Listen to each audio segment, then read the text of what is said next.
नमस्कार साथियों, स्वागत है आपका क्लासेस परीक्षा जंक्शन में। आज यूपी ट्रिपल एससी का जो है पीईटी का रिजल्ट आया है, स्कोर कार्ड आया है और स्कोर कार्ड के बाद काफ़ी बच्चों के अच्छे अच्छे परसेंटेज आए हैं, अच्छे अच्छे परसेंटाइल आए हैं, परसेंटेज नहीं परसेंटाइल बोलते हैं। तो उसमें अमित हमारे एक छात्र हैं, उनके भी अच्छे खासे परसेंटाइल आए हैं, 99 अबव परसेंटाइल हैं और आशा ही नहीं पूर्ण विश्वास है कि जल्द से जल्द अच्छी नौकरी लेकर अपने विभाग को संभालेंगे, अपनी सेवाएं देंगे वो। देखिए दोस्तों, कहने के लिए बहुत सारी बातें हैं, बहुत सारी अफवाहें, लोग मजाक तरह तरह के उड़ा रहे हैं कि इस बार पीईटी हुआ है, अब अगला नहीं आने पाएगा, पहले ही जो है पूरा मतलब मकर जाल फैला रखे हैं, केवल पीईटी करवाते रहेंगे, एग्जाम नहीं आएगा, कोई वैकेंसी नहीं निकलेगी। बहुत सारी तमाम वीडियोज में देख रहा हूँ। दोस्तों एक बात बताऊं, जिंदगी में नौकरी आपको एक बार करनी है। जब हम लोग एग्जाम देते थे, जब हम लोग का तैयारी का समय था, मैं हर चीज अपने ऊपर जो चीज गुजरी है मैं आपको वही समझाना चाहता हूँ। तब कहते थे कि लोग पैसा चलता है, बिना पैसे की नौकरी नहीं मिलती है। लेकिन दोस्त ऐसा नहीं है कि पैसे के बिना नौकरी, हम लोग बिना पैसा दिए नौकरी पाए हैं, ऐसा नहीं है। आप लोगों के समय में ये दूसरी चीज परिवर्तित हो गई कि अब आप बोल रहे हैं कि पीईटी के एग्जाम होते रहेंगे और कभी वैकेंसी नहीं आएगी, ऐसा नहीं है। देखिए जब भी आए आप मौका ध्यान रखिए, आपके दिमाग में केवल मौका ना, पीटी करवाते रहे कोई दिक्कत नहीं, आपके दिमाग में केवल एक चीज होना चाहिए, हमको एक मौका चाहिए और एक मौके में हम इस एग्जाम को पटक देंगे। हम कोई भी वैकेंसी आएगी, चाहे वो लेखपाल की है, चाहे वीडियो की है, चाहे किसी भी चीज की, हम उसको पाके ही रहेंगे। चाहे वो आज निकले, चाहे वो साल भर बाद निकले, चाहे वो 1.5 साल बाद निकले, लेकिन जब भी निकलेगी तो उसमें एक सीट हमारी होगी। बस ये सोचकर आप तैयारी करिए, कतई ये मत सोचिए लोग अफवाहों में न पड़िए। अच्छे अच्छे यूट्यूबर्स ऐसे वाहियात बातें कर रहे हैं, बेवकूफी भरी बातें कर रहे हैं। ठीक, चलिए ज्यादा समय जाया ना करते हुए मैं आपको बताने जा रहा हूं कि आज यूपी ट्रिपल एससी की आपकी नई क्लासेस, सेपरेट क्लासेस स्टार्ट हो रहे हैं जो कि यूपी पीएससी से अलग होंगी। आज से आपका नया चैनल स्टार्ट हो रहा है यूपी ट्रिपल एससी जंक्शन के नाम से, और उसमें आपके लिए आधुनिक भारत का इतिहास सबसे पहले स्टार्ट किया जा रहा है। अब आपके दिमाग में होगा सर प्राचीन कालीन और मध्यकालीन भारत क्यों नहीं पढ़ा रहे हैं, आप सीधा आधुनिक भारत में क्यों कूद पड़े। देखो ऐसा है बेटा, प्राचीन कालीन और मध्यकालीन भारत में पढ़ाऊंगा, लेकिन अभी समय की नजाकत ये कहती है कि सबसे पहले हम लोग आधुनिक भारत का इतिहास पढ़ें। आधुनिक भारत का इतिहास पढ़ने के बाद ही हम लोग जो है आगे की ओर बढ़ेंगे, ठीक है। क्योंकि ये इससे यहां से सबसे ज्यादा प्रश्न आते हैं आधुनिक भारत इतिहास से। और ऐसा नहीं है कि आपने प्राचीन कालीन नहीं पढ़ा तो आपको आधुनिक भारत नहीं पढ़ समझ में आएगा, आपको मध्यकालीन भारत नहीं पढ़ा तो आपको आधुनिक भारत नहीं समझ में आएगा। आपको सब समझ में आएगा, क्योंकि तीनों चीजें अलग अलग हैं। बस इतना समझ लीजिए कि मानव का क्रमिक विकास 3 क्रम में हुआ है, प्राचीन कालीन, मध्यकालीन और भारत। हम थोड़ा सा एक इंट्रोडक्शन दिए दे रहे हैं, फिर उसके बाद हम लोग पढ़ेंगे इसको। देखिए प्राचीन कालीन भारत में हम लोग ये पढ़ेंगे कि कैसे एक आदमी का विकास हुआ, उसके बुद्धि का विकास हुआ और उसने एक पत्थर से हथियार बनाया और हथियार से शिकार किया और उस शिकार से अपने भोजन के लिए, क्योंकि तब आदमी के पास कुछ नहीं था, केवल एक पेट ही पेट था। आज भी पेट ही है, लेकिन आदमी के पास आज वर्चस्व की लड़ाई भी है, आदमी के पास आज इज्जत की भी लड़ाई भी है। तो उस समय केवल पेट ही पेट था आदमी के पास, आज ऐसा नहीं है, ठीक। आज वर्चस्व की भी लड़ाई है। तो जिस समय आदमी केवल पेट के लिए मरता था, केवल पेट के लिए ही हर कार्य करता था, पत्थर से हथियार बनाना और हथियार से लोगों को मारना, वो था प्राचीन कालीन भारत। फिर धीरे धीरे लोग आग की खोज हुई, आग की खोज के साथ लोगों का विकास स्टार्ट हुआ। अब आग की खोज से कैसे कह सकते हैं कि लोगों का विकास प्रारंभ हुआ। आप घर में आज भी देखते होंगे, ठंडी में जब आप देखते होंगे कि ठंडी में आग जल रही हो तो चार तरफ लोग बैठ जाते हैं। गांव में अक्सर देखा होगा, चारों तरफ लोग बैठ जाते होंगे। मैं ये बता रहा हूं कि आग ने कैसे विकास किया, आग ने कैसे लोगों का विकास करने में सहायक रही, वो बता रहा हूं। तो देखते होंगे ठंडी में तप्ता जलता है, तप्ता बोलते हैं हमारे यहाँ, अंगीठी जलती है, तप्ता जलता है। तो चारों तरफ लोग उसको जो तापने के लिए बैठ जाते हैं। जब तापते हैं तो देखे होंगे धीरे धीरे कहीं मूंगफली निकल के आई, कहीं कोई आलू उसमें घुसेड़ दिया, कहीं उसमें गंजी घुसेड़ दी, शकरकंदी इसको बोलते हैं, निकाले, छील के खाने लगे। तुम भी लो भैया, तुम भी लो भैया, चाहे जाने या ना जाने। लोग चाय भी बनाए लेना उसी अंगीठी में। अरे भैया बैठो, थोड़ी देर बातें हो जाए। तो जब वो आसपास बैठे ना, तो लोगों के बीच में वार्तालाप शुरू हुआ, भाषा का निर्माण हुआ, और उसी भाषा ने धीरे धीरे लोगों को जोड़ा, और जोड़ने के बाद धीरे धीरे कबीले बने। जब लोग एक दूसरे से संपर्क में आए, तो संपर्क में आने के बाद क्या होगा, अब एक जहां पर कुछ लोग रहते थे, फिर दूसरी जगह कुछ लोग रहते थे, वो दोनों एक दूसरे के संपर्क में आए। इससे क्या हुआ, कबीलों का निर्माण हुआ, कबीले बने। कबीले से क्या हुआ फिर इन कबीलों के बीच में लड़ाई झगड़े भी हुए, आपसी संबंध भी बने। फिर धीरे धीरे कबीले जब बड़े होते गए, दो कबीले पास में आए, तो अब धीरे धीरे राज्य बनने लगे। राज्य, अब देखिए प्राचीन कालीन भारत से हम लोग मध्यकालीन भारत की ओर आ रहे हैं धीरे धीरे। कबीले पास आए तो बड़े बड़े राज्य बने, और राज्य के साथ ही हमारा मध्यकालीन भारत आया।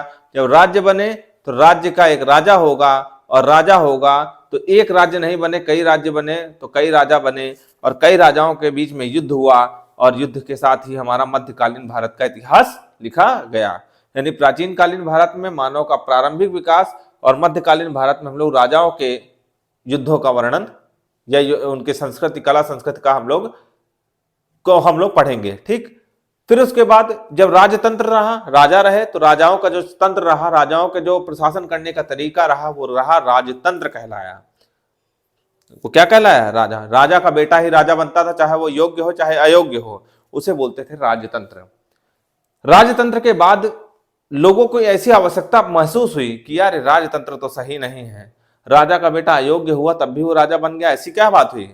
तो राजतंत्र का खात्मा किया गया, किससे? लोकतंत्र के माध्यम से। और जैसे ही लोकतंत्र आया हमारा, वैसे ही हमारा आधुनिक भारत का इतिहास स्टार्ट हुआ। तो लोकतंत्र आया से स्टार्ट नहीं, लोकतंत्र की बू आने लगी, महक आने लगी, और लोकतंत्र की महक हमारे आधुनिक भारत से आने लगी, जो कि लगभग 1757 के आसपास आने लगी।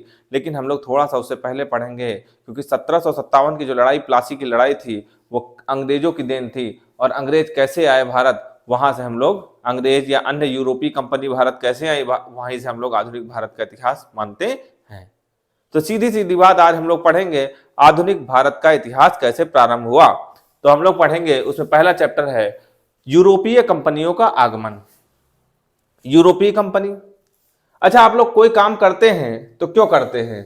हर व्यक्ति अगर उसके पास बुद्धि दिमाग है तो वो कोई भी कार्य करेगा तो वो अपने फायदे के लिए करता है। कोई भी हो, कोई भी, आप भी दिल्ली जाएंगे कमाए, मान लो नौकरी ना लगी, देखो किसी को हम बद्दुआ नहीं देते, मान लो नौकरी नहीं लगी तो क्या करोगे?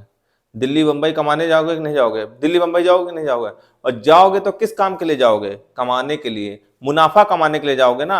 मतलब अपने जेब से निकाल के नहीं देने के लिए जाओगे कि चलो वहां रहने खाने का पैसा दे रहे हो, आराम से घूम रहे हैं। वहां जाओगे तो मुनाफा कमाने के लिए जाओगे। और बस यही मुनाफा एक ऐसी चीज थी जिसने विभिन्न कंपनियों को भारत की ओर आकर्षित किया। लोग विदेशों से निकलकर भारत की ओर आकर्षित हुए कि चलो चल के देखा जाए, कहीं कुछ मुनाफा मिल जाए। ऐसी ही एक कंपनी थी जिसका नाम था पुर्तगाली एस्तादो दी इंडिया। क्या नाम था उसका? उस कंपनी का नाम था Estado da India. Estado de India. देखो कंपनी कैसे बनती थी। कंपनी बनने के पीछे जैसे कुछ लोग मिले, कुछ लोग इकट्ठे हुए, जैसे गांव में नहीं कुछ लोग इकट्ठे होते देखोगे, ट्रेन में जाते वक्त देखोगे कि एक साथ कम से कम 20-20 लोग, 25-25 लोग, एक को एक झापड़ मार दो तो तुम्हारे पर 25 झापड़ पड़ जाएंगे। काहे लिए पड़ते हैं? क्योंकि वो एक जगह के लोग होते हैं, वो एक जगह से, एक समुदाय से लोग होते हैं, एक जगह के लोग जो कि कमाने के लिए बंबई, दिल्ली सब एक साथ जाते हैं। ऐसे ही पुर्तगाली कंपनी एस्तादो डी इंडिया जब आई तो 151 आदमी पुर्तगाल, लिस्बन एक जगह है पुर्तगाल में, लिस्बन से 151 आदमी चले, 151 171 आदमी, 171 आदमी चले। 171 आदमी में से मात्र 51 आदमी भारत पहुंचे हैं। 151 आदमी से मात्र भारत पहुंचने वाले कितने आदमी? 171 आदमी से मात्र भारत पहुंचने वाले 51 आदमी थे। और वो 51 आदमी भारत पहुंचे, उसमें जो मेन मुखिया था वो वास्को डिगामा था। वो वास्को डिगामा था। अच्छा, वास्को डिगामा से पहले क्या भारत में कोई नहीं आया था? बहुत लोग आए थे, लेकिन नए समुद्री मार्ग के सहारे कौन पहुंचा था भारत? वास्को डिगामा पहुंचा था। पहले देखो होता क्या है, जैसे मान लो तुम लोग जा रहे हो कहीं पे, कहीं दिल्ली जा रहे हो, मान लो कमाने के लिए जा रहे हो, और दिल्ली से पहले पड़ता है तुम्हारा नोएडा। दिल्ली से पहले नोएडा पड़ता है। अब नोएडा में तुम कमाने जा रहे हो, तो नोएडा वाले कहेंगे अगर इधर वाले पूर्वी उत्तर प्रदेश के लोग यहाँ आएंगे तो उनको पहले मारेंगे और तब घुसने देंगे। तो आप क्या वहां जाएंगे? नहीं जाएंगे। आपको मरने का डर है कि वहां के लोग मार ना दें हमको। लेकिन कमाना, पेट की चाह भी बहुत है, तो आप क्या करेंगे, कोई नया रास्ता खोजेंगे कि नहीं खोजेंगे, कि हम दिल्ली पहुंचेंगे लेकिन हम ग्रेटर नोएडा या नोएडा होकर ना जाएं, हम किसी दूसरे रास्ते से जाएं। यही काम किसने किया था? पुर्तगालियों ने किया था। पहले जो है लाल सागर एक जगह है, लाल सागर, एक कहानी की तरह सुन लीजिए। पहले लाल सागर एक जगह थी, लाल सागर से लोग जो है, लाल सागर फारस की खाड़ी से लोग जो है भारत की ओर आते थे, ठीक है, स्थल मार्ग का प्रयोग करते थे, तब उतनी ज्यादा सुविधाएं नहीं थी, स्थल मार्ग का प्रयोग करते थे और लोग भारत आ जाते थे। लेकिन हुआ क्या, वहां पर जो मुस्लिम्स थे उन लोगों ने इतना मारकाट कर दिया, तो जितने यात्री आते थे, जो कमा के लेके आते थे, तो मार के छिना लेते थे, ठीक है, तो आना जाना सब बेकार हो जाता था। तो ये हुआ कि यार नए समुद्री मार्ग की खोज की जाए, और नए समुद्री मार्ग की खोज करने वाले कौन थे? Vasco da Gama. वास्को डिगामा अकेले ऐसा आदमी नहीं था जिसने समुद्री मार्ग की खोज अकेले कर डाली, उसमें इसका साथ दिया था इब्न मजीद, अब्दुल इब्न मजीद ने इसका साथ दिया वास्को डिगामा का। और वास्को डिगामा की सहायता से, वास्को डिगामा इब्न मजीद की सहायता से 20 मई सन 1948 को केरल के कालीकट तक पहुंचा। कहां पे? केरल के कालीकट तक पहुंचा। अब जैसे आपके घर में कोई आता है तो आपको पता लगता है यार विदेश से कोई आ रहा, तो आप बड़ा स्वागत सत्कार करने के लिए प्रेरित होते हैं। आपको पता नहीं कि उसकी मनसा क्या है, कि आपके घर में फूंक डालने आ रहा है, आपकी हत्या करने के लिए आ रहा है, आपका मुनाफा छीनने के लिए आ रहा है, आपको ये नहीं पता है। लेकिन आप क्या करेंगे, एक हमारे देश में एक अतिथि देवो भव की भावना रही है, उसी अतिथि देवो भव की भावना के तहत एक शासक था कालीकट में, जमोरिन। कौन था? जमोरिन। जमोरिन ने क्या किया, 20 मई 1498 को वास्को डिगामा का क्या किया? स्वागत सत्कार किया। आओ भैया आरती उतारे तुम्हारी। और आरती उतारा, और आरती उतारने के साथ ही फिर धीरे धीरे क्या हुई, बातचीत हुई कि भैया काहे लिए आए हो, क्या काम है तुम्हारा? तो उसने कहा कि देखो, हमने इब्न मजीद की सहायता से एक नए समुद्री मार्ग की खोज की है, जो कि साउथ अफ्रीका से होकर आता है। ये बहुत ज्यादा जानने की जरूरत नहीं, साउथ अफ्रीका से मोजाम्बिक तट जिसको बोलते हैं, हम भूगोल में पढ़ाएंगे।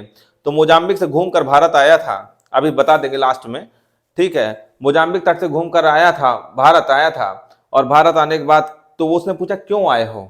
तो उसने कहा यार हमने सुना है कि तुम्हारे यहाँ काली मिर्च मतलब मसाले बहुत होते हैं। कहाँ होते हैं? कहे हम एक काम करते हैं कि तुम्हारे यहाँ मसाले खरीद के हमको ले जाना है, कहाँ? पुर्तगाल। बोला ठीक है ले जाओ, कोई दिक्कत नहीं, हमें बेचना ही है। तो वो 1 रुपए का अगर मसाला खरीदा, मसाले में काली मिर्च सबसे फेमस थी, काली मिर्च खरीदा, तो 60 रुपए में ले जाकर कहाँ बेचता था? पुर्तगाल में बेचता था। 60 गुना मुनाफा कमाता था। कौन? Vasco da Gama. 60 गुना। और इसी चक्कर में वो 3 बार भारत आया और 3 बार भारत से गया। मतलब 1498 में आया, 1502 में आया और फिर 1524 में आया। फिर हो गया मलेरिया, और मलेरिया होने के बाद वो वहीं मर गया, कोचीन में। कोचीन में वहीं मर गया, मलेरिया से मरा था वास्को डिगामा। पहले तो यहीं पे कब्र थी, लेकिन 1538 के आसपास उसकी कब्र खोद कर कहाँ ले गए? लिस्बन में ले गए और वहीं पर दफना दिया गया। भारत में उसकी कब्र अब नहीं है, ठीक है ना। ऐसे आर्टिफिशियल कब्र बनाई जा सकती है, लेकिन अब भारत में उसकी कब्र नहीं है, ठीक है। अवशेष कहाँ पे है उसके? पुर्तगाल चले गए हैं, ठीक। फिर उसके बाद आए हैं वास्को डिगामा, हमने बता दिया काली मिर्च व्यापार से 60 गुना मुनाफा कमाने आया था। इसके बाद वास्को डिगामा को आप कुछ भी नहीं कहेंगे, क्योंकि वो केवल मुनाफे के चक्कर में आया था। लेकिन जब वहां पर जाके मंत्रणा की तो कहा एक काम करो, एक वायसराय गवर्नर भेजो यहां से, जो कि वहां पर उन लोगों ने पहले ही भांप लिया था कि इस देश में शासन भी किया जा सकता है। और जब अगर शासन हो गया अपना, तो ये समझ लो सारा मुनाफा अपना 1 रुपया जो देना पड़ता था वो भी नहीं देना पड़ेगा। वहां से सब मार पीट के सब जितना मसाला मिर्च है सब उठा के ले आओ, ठीक। अच्छा एक चीज बताना भूल गए, काली मिर्च यहां से लेके गया था, लेकिन हरी मिर्च यहां दे के गया। तो हरी मिर्च किसने दिया है? हरी मिर्च पुर्तगालियों ने भारत को दिया है। काली ले गए, हरी यहां दे गए, ठीक। अगली बात करते हैं, तो वायसराय की बात आई, वायसराय और गवर्नर की बात आई। तो हमने बताया कि ये लोग जब वास्को डिगामा यहाँ भारत आया ना, तो उसने पहली बार भांप लिया कि यहाँ पर शासन किया जा सकता है। और इसी चक्कर में सबसे पहले 1505 में अल्मीड़ा, फ्रांसिस्को डी अल्मीड़ा को भारत में वायसराय गवर्नर बनाकर, पुर्तगाली वायसराय गवर्नर बनाकर भेजा। अब इसका दिमाग चारों तरफ चलने लगा, कैसे भारत में हम शासन करें, कैसे भारत में हम अपना प्रभुत्व दिखाएं कि हम तुमसे श्रेष्ठ हैं। इसने हिंद महासागर में कब्जा करने के लिए, हिंद महासागर में ब्लू वाटर पॉलिसी जिसको बोलते हैं, ब्लू मतलब नीला जल नीति, ब्लू वाटर पॉलिसी लगा दी। अब हिंद महासागर से कोई जहाज निकलता था, पानी का जहाज, तो सबसे पहले ये रोक लेता था फ्रांसिस्को डी अल्मीड़ा, और कहता था पुर्तगालियों को कर दिए बिना तुम यहाँ से निकल नहीं सकते, उन्हें टांगे तोड़ दी जाएंगी तुम्हारी, समझना, ठीक है ना। तो क्या दिखाना चाहता था? अपना प्रभुत्व दिखाना चाहता था। किसको? भारतीयों को अपना प्रभुत्व दिखाना चाहता था। कौन दिखाना चाहता था? Francisco de Almeida. ये ब्लू वाटर पॉलिसी कहां संबंधित है? हिंद महासागर से। कहां से? हिंद एक सेकंड, थोड़ी देर रुक जाइए। तो आपका जो है, देखिए थोड़ा दोस्तों हो सकता है लंबी क्लासेस हो जाए, पहली बार है। डायरेक्टली अगर हम आपको बता देना है सारी चीजें कि पहला वायसराय आया अल्मीड़ा, फिर उसने ये हो गया वो हो गया, तो आपके दिमाग में कुछ दिन बाद खत्म हो जाएंगी सारी चीजें। लेकिन अगर कोरिलेट करके पढ़ने लगेंगे तो आपको सब कुछ समझ में आएगा। और हर एक चीज के पीछे कहानी, हर एक चीज के पीछे कारण होता है। आप हमसे पढ़ रहे हैं, इसके पीछे भी कारण है, क्योंकि आपको नौकरी चाहिए। हम आपको पढ़ा रहे हैं क्योंकि हमें यूट्यूब पे अपना नाम चाहिए। हर एक चीज के पीछे कारण, मैं खुले शब्द तौर पर कहता हूं कि हर एक चीज के पीछे कारण है। माँ अपने बेटे से जुड़ी हुई है, बेटा अपने माँ से जुड़ा हुआ है, पिता अपने बेटे से जुड़ा हुआ है, बेटी, हर चीज के पीछे कारण है, हर चीज के पीछे कारण है। तो इतिहास में भी, इतिहास के पीछे भी कारण है। कोई भी तथ्य होगा उसके पीछे कारण है। तो बता दिया हमने पहला कारण कि फ्रांसिस्को डी अल्मीड़ा के आने के पीछे कारण क्या था, क्योंकि वास्को डी गामा समझ गया था कि भारत देश में शासन किया जा सकता है, और शासन करने के लिए वायसराय गवर्नर की आवश्यकता थी। एक व्यापारी की आवश्यकता नहीं थी, वायसराय गवर्नर की आवश्यकता थी। और उसने आते ही अपना प्रभुत्व स्थापित किया। कैसे दिखाएगा कि हम तुमसे शक्तिशाली हैं? कुछ ना कुछ ऐसे कारनामा करेगा, ठीक है। तो क्या किया उसने? ब्लू वाटर पॉलिसी लगा दी। ब्लू वाटर पॉलिसी हमने बताया था कहां पे लगाई थी? हिंद महासागर में लगाई। और उसके पीछे कारण ये था कि वो क्या करता था, उसमें जितने भी आने वाले जहाज से हिंद महासागर से निकलते थे उन सबको रोककर उससे कर वसूल करता था। ठीक, हिम्मत हो तो रोक ले हमको, वो कहता था, खुले तौर पर कहता था, हिम्मत हो तो भारतीयों हमको रोक लो। नहीं रोक सके तो इसका मतलब धीरे धीरे इसकी शक्ति स्थापित होने लगी थी अल्मीड़ा की, ठीक। लेकिन एक चीज तुमको बताएं, तुम मतलब समुद्र में चाहे जितना उत्पात मचा लो, लेकिन जब तक स्थलीय क्षेत्र में उत्पात नहीं मचाओगे तब तक कुछ नहीं होगा, तब तक तुमको वास्तविक संस्थापक नहीं कहा जाएगा। एक 1509 में एक आए अल्बुकर्क। कौन आया? अल्बुकर्क। इनका क्रम जरूर याद रखिएगा। 1505 में अल्मीड़ा है, 1509 में अल्बुकर्क आया। ये भी वायसराय और गवर्नर था, लेकिन इसको पुर्तगाली शक्ति का वास्तविक संस्थापक माना जाता था। हम क्यों कहेंगे कि अल्बुकर्क को पुर्तगाली शक्ति का वास्तविक संस्थापक माना जाएगा? क्योंकि इसने सबसे पहले यूसुफ आदिल शाह था। यूसुफ आदिल गोवा में रहता था, क्या नाम था उसका? यूसुफ आदिल शाह है। यूसुफ आदिल शाह से उसका किला छीन लिया, राज्य छीन लिया, मार के भगा दिया उसको 1510 में। कौन सा सन था? 1510 में यूसुफ आदिल शाह को मार के भगा दिया। और भगाने के बाद क्या किया होगा उसने? उसके किले पर कब्जा कर लिया होगा। अब जब तुमने किसी के किले पर कब्जा कर लिया तो वास्तविक संस्थापक पुर्तगालियों को कौन हो गया? अल्बुकर्क हो गया। अब तुम पड़ोसी को मार के उनके घर में कब्जा कर लो तो तुम अपने जो है घर के सबसे बड़े होनहार बेटा कहलाओगे। तो वैसे सबसे बड़ा होनहार बेटा कौन कहलाया पुर्तगालियों का? अल्बुकर्क कहलाया, ठीक। और जब यूसुफ आदिल शाह ने गोवा छीन लिया तो उसने सबसे पहले दुर्ग का निर्माण किया। पुर्तगालियों के, अब भाई तुम्हारा घर अलग होता है, ठीक ना, तुम्हारा घर एक अलग तरीके का होता है। और जब तुम कहीं और घर बनाओगे जाके, राजस्थान घर बनाओगे जाके, तो तुम्हारा घर, तुम्हें उसमें उत्तर भारत की कहीं ना कहीं छाप दिखेगी। तुम बना रहे हो पश्चिम में घर, लेकिन अगर राजस्थान में घर बना रहे हो तुम तो उत्तर भारत की तरह ही घर बनाओगे। तो वैसे ही क्या किया, पुर्तगाली के सबसे पहले दुर्ग निर्माता कौन थे? अल्बुकर्क। इसने सबसे पहले यूसुफ आदिल शाह से किला छीना, इसका गोवा छीन के भगा दिया, और उसी गोवा में क्या करा, अपना पुर्तगाली पद्धति पर एक क्या बनाया, दुर्ग का निर्माण कराया, ठीक है ना। और वो जगह कौन सी थी? कोचीन। कौन सी जगह थी? कोचीन। और सन कौन सा था? 1503। सन याद करने की कोई जरूरत नहीं है यहाँ पे, ठीक। फिर इसके बाद आए नानो डी कून्हा 1529 से 1538।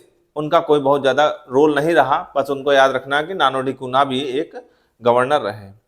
अच्छा, इनके बीच में एक 1498 और 1505 के कैब्रल आया था। एक कैब्रल कौन आया था? ये मार्कर ही नहीं चलता, 5-5 मिनट में सूख जाते हैं मार्कर। 1501 में कैब्रल आया था। क्या नाम था उसका? कैब्रल। कैब्रल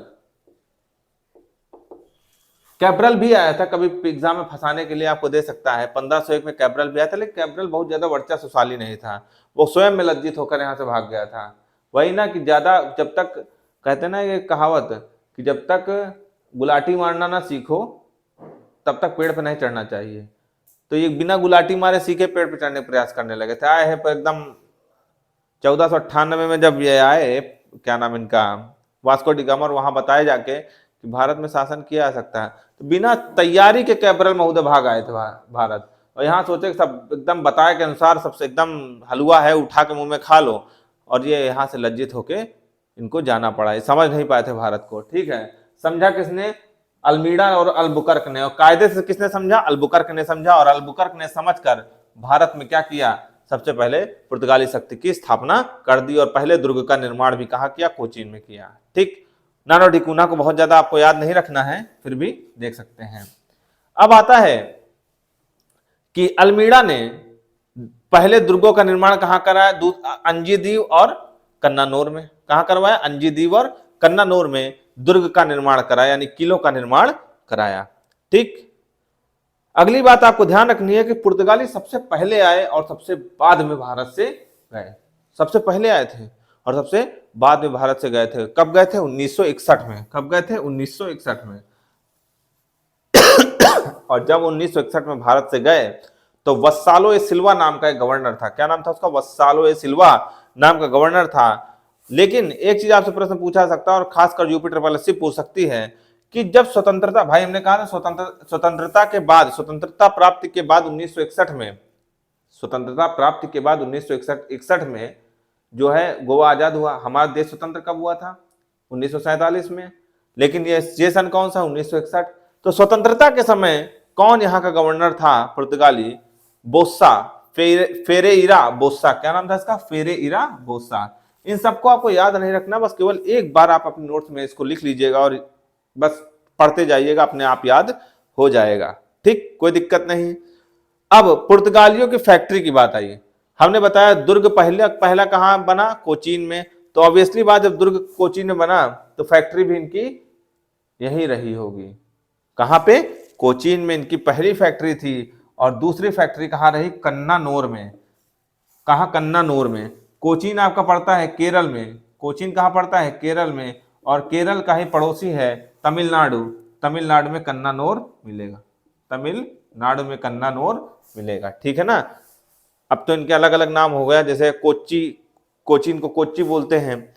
कन्नानौर के नाम से ही जाना जाता है। एक तट है तमिलनाडु में। ठीक, बहुत ज्यादा इसमें याद करने की कोई आवश्यकता नहीं है। ठीक है,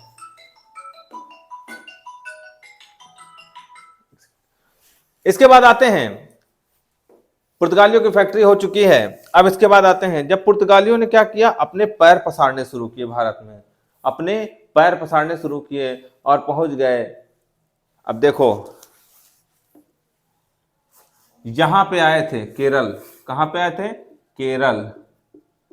केरल के बाद पहुंचे तमिलनाडु, कन्नानौर। और तमिलनाडु से यहां का है सतगांव और चटगांव। कहां पे है? सतगांव और चटगांव। देखो इनका दिमाग क्या क्या कहता था, सतगांव और चटगांव। ये सतगांव और चटगांव कहां पे है? ये है पश्चिम बंगाल में। सतगांव, चटगांव और हुगली। हुगली, सतगांव, चटगांव और हुगली। देखो धीरे धीरे यहां पे आए, यहां से यहां आए, यहां से यहां आए। और इनका शासन था कि घूम के पूरे देश में शासन करने का। पहले किनारे किनारों को क्या कर रहे थे? कवर कर रहे थे, क्योंकि जिसने समुद्र पर कब्जा कर लिया था उसका पूरे देश पर कब्जा हो गया था। क्योंकि आने जाने वाले सभी रास्तों को ब्लॉक करने की शक्ति किसके अंदर आ जाती? जिसने पूरे समुद्री तट को कब्जा कर लिया। तो ये सतगांव और चटगांव पाए थे किससे? गयासुद्दीन महमूद शाह से। गयासुद्दीन महमूद शाह से सतगांव और चटगांव पाकर वहां पर इन्होंने हुगली में शासन करने की एक अपनी क्षमता विकसित की। और हुगली को क्या बना दिया इन लोगों ने? लूटपाट केंद्र बना दिया। इतना मारपीट की, इतना जहां वहां पर धन दोहन किया इन लोगों ने। लेकिन एक चीज कहते हैं ना कि पाप का घड़ा बहुत जल्दी भर जाता है। यहां जल्दी तो नहीं भरा, लगभग 100 साल लग गए। शाहजहां पैदा हुए। कौन? शाहजहां, लगभग 100 साल बाद 1632 ईस्वी में। और शाहजहां ने देखा पुर्तगालियों की बढ़ती हुई सख्त लूटपाट की स्थिति कहां पर? हुगली में। तो शाहजहां ने 1632 में जाकर सारे पुर्तगालियों को उठाकर बाहर फेंक दिया, सब बंदी बना लिया सबको। 1000 पुर्तगालियों को बंदी बनाया था शाहजहां ने, और धीरे धीरे पुर्तगालियों की शक्ति को क्या कर दिया, छीण कर दिया। लेकिन बड़े ढीठ प्रवृत्ति के थे पुर्तगाली, और 1961 तक यहाँ टिके रहे। 1961 तक टिके रहे।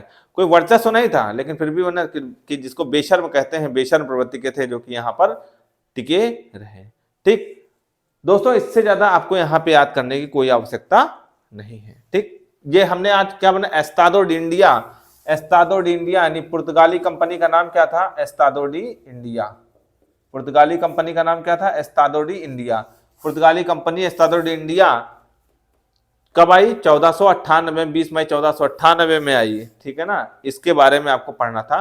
पूरा आज पुर्तगाली के बारे में कंप्लीट हो गया। इससे ज्यादा कभी नहीं प्रश्न पूछा जाएगा आपसे, और घुमा घुमा के प्रश्न पूछा जाता है। ठीक, अब आते हैं कंपनियों के आने के क्रम।